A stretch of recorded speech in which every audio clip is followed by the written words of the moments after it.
Dear candidate and parents, जो लोग Bihar state counselling का वेट कर रहे थे, इनके लिए दो इंपॉर्टेंट अपडेट्स हैं। जैसा कि आप सबको पता होगा, बिहार में जो काउंसलिंग है उस पर कोर्ट की तरफ से स्टे लगा हुआ था, क्योंकि बिहार सरकार के प्रयास के बाद वहां प्राइवेट कॉलेजेस में आधी सीटें सरकारी फीस पर कर दी गई थी। इसके लिए फीस निर्धारित भी हो गई थी। वहीं जो प्राइवेट कॉलेजेस हैं उन्होंने अपनी बाकी बची हुई आधी सीट्स पर फीस को डबल कर दिया था। बाद में ये मैटर हाई कोर्ट पहुंचा और अंत में सब कुछ अब पहले जैसा हो चुका है। जी हां, बिल्कुल पहले दिन जिस दिन ये नोटिस आई थी कि प्राइवेट कॉलेजेस की आधी सीटें सरकारी फीस पर होंगी, मैंने आपको बताया भी था कि एनएमसी बिल का यह प्रावधान ऑलरेडी 2023 में लागू हो गया था। पूरे देश भर में लागू हुआ था, लेकिन हर एक राज्य में प्राइवेट कॉलेजेस और डीम्ड यूनिवर्सिटीज ने इसे कोर्ट में चैलेंज किया और कोर्ट से इनको स्टे मिल गया। ऐसा ही बिहार में भी हुआ था, तो ऑलरेडी ये मैटर कोर्ट में था।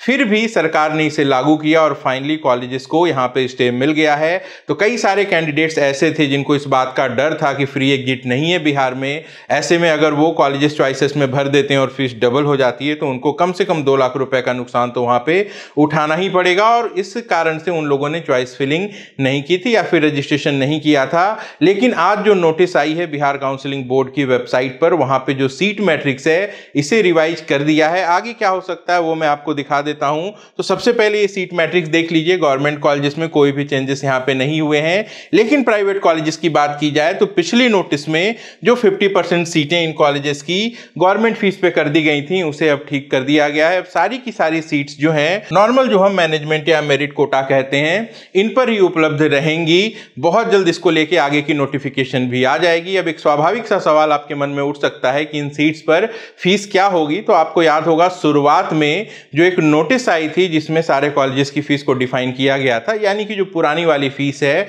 उसी के वापस लागू होने की संभावना है।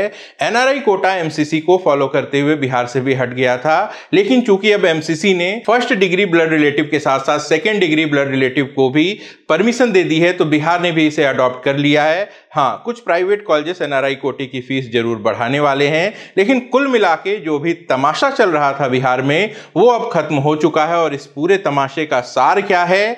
अब जो कॉलेजेस हैं जिनको आधी सीट पे भारी नुकसान हो रहा था वो पहली वाली स्थिति में आ गए हैं और एनआरआई सीट्स पे उनको इस बार अच्छी खासी कमाई होने वाली है। तो कुल मिला के वो फायदे में है। सरकार भी अपने तरफ से यह कह देगी कि मैंने बच्चों के लिए 50% सीटें तो गवर्नमेंट फीस पर की थी, लेकिन अब कोर्ट ने रोक दिया, तो हम क्या करेंगे? और बच्चे और पेरेंट हमेशा से जो कीमत है वो इन्हें चुकानी होती है। जो पैनिक सिचुएशन क्रिएट हो चुका है पूरे देश में, एमसीसी की काउंसलिंग बार बार एक्सटेंड हो रही है, स्टेट की काउंसलिंग के साथ बैलेंस नहीं बन पा रहा है और छात्र और पेरेंट्स परेशान होकर कई जगह पे अप्लाई कर रहे हैं। तो कुल मिला के एक बहुत गंभीर सिचुएशन है, बहुत ज्यादा पैनिक है। ऐसे में जो कट ऑफ है इस पे भी इसका असर जरूर देखने को मिलेगा।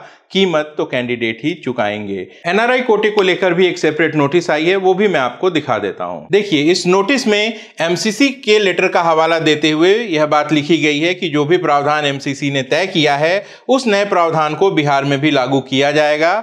और ऐसे में इसके नीचे एमसीसी की वो नोटिस भी चस्पा कर दी गई है जहां पे प्रायोरिटी 1 और प्रायोरिटी 2 के हिसाब से जो एनआरआई कोटे की सीट अलॉटमेंट की बात है वो की जा रही है। कहां तो शुरुआत में एमसीसी ने कहा था कि एनआरआई स्पॉन्सर्ड अलाउड नहीं होंगे, और अब जो हकीकत है वो ये है कि second degree blood relative of NRI wards भी अलाउड हैं, यानी कि आपके जो भी फर्स्ट डिग्री ब्लड रिलेटिव हैं उनके भी जो रिलेटिव होंगे वो भी अब यहाँ पे अलाउड होंगे। अब एक और सवाल यहाँ पे आता है कि क्या बिहार में रजिस्ट्रेशन दोबारा खुलेंगे? तो मैं कहूंगा जी हां। जब एमसीसी ने नया शेड्यूल जारी किया था तो इसके बाद सभी राज्यों ने अपने अपने स्टेट काउंसलिंग के लिए एक्सटेंशन दी थी। उत्तर प्रदेश में भी दोबारा रजिस्ट्रेशन शुरू हुए थे, तो बहुत संभावना है कि बिहार में भी एक और रजिस्ट्रेशन का मौका मिलना चाहिए। और एटलीस्ट जो एनआरआई कैंडिडेट यहां अप्लाई करने से रह गए थे उनके लिए बिहार स्टेट काउंसलिंग को एक बार फिर से रजिस्ट्रेशन खोलनी पड़ सकती है। और ऐसे कैंडिडेट जो कंफ्यूजन के कारण या तो रजिस्ट्रेशन नहीं कर पाए थे या फिर चॉइस फिलिंग नहीं कर पाए थे, बहुत संभव है कि उन्हें भी और एक मौका मिल सकता है। जैसे ही काउंसलिंग की अगली नोटिस आती है मैं आप सबको सूचित करूंगा। लाइक करके इस वीडियो को अपना प्यार दिखाना न भूलें। नीट यूजी काउंसलिंग से जुड़ी अपडेट्स के लिए जुड़े रहें हमारे साथ। अपना और अपनों का खूब ख्याल रखिएगा। नमस्कार, जय हिंद।